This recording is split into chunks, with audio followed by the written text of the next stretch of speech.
Hello, my name is Lenmarie Pascall, and I am the growth supervisor at Justice for Youth.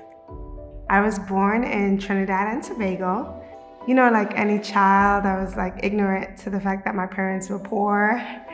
My dad is a pastor. He was a pastor back then as well, but he pastored, I think, 4 churches, and he got paid by one church. So we didn't have a lot, but as far as I can remember, we had a great time. My dad felt called to move to New York City. He got a job as an associate pastor at a church. So I became the youth leader, the worship team leader, children's church. I kind of did everything. But one of the things that stuck, and I was 17 when that transition took place, was youth ministry. So I did that until I was in my 30s.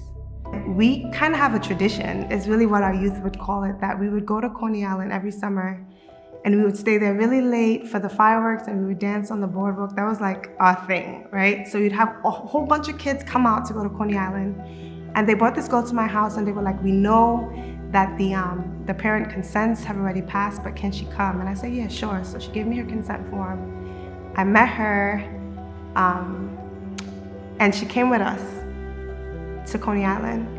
And I kind of spoke to her in Coney Island a little bit, but I kind of just took it for granted. A week later, she committed suicide.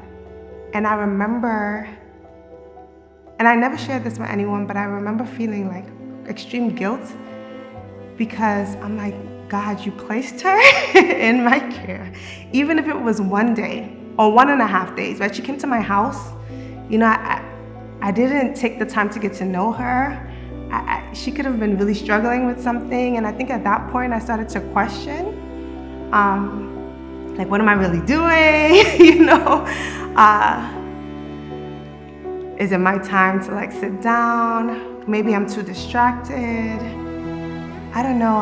A lot of thoughts went through my head, and we walked with a youth for a long time that were affected by her death. She was really popular in Queens, so we were able to just walk with a lot of young people after that.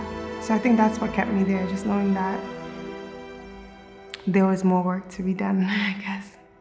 Yeah. I found out about UIWI because I was on the train to my job that I had on the side of being a youth minister at my church.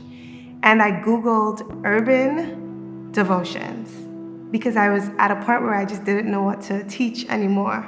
So I Googled urban devotions and UIWI came up. So I think the first thing was just helping me understand my context more and see the Bible through that lens. I think UIWI helped me find my voice. There's something really important that the certification program did for me. And we took an assessment called Leading from Your Strengths. And at that point, I didn't really think that I was good enough to be called a leader. I didn't think that I had something to offer.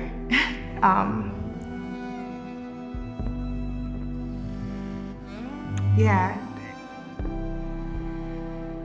I think UIWI helped me get my self-esteem back, to be honest, and my confidence. To the people that have contributed time and time again to UIWI, I want to say thank you, because I know that I would not be the leader that I am today if it wasn't for your contributions, your prayer, your support for this organization. You make a difference.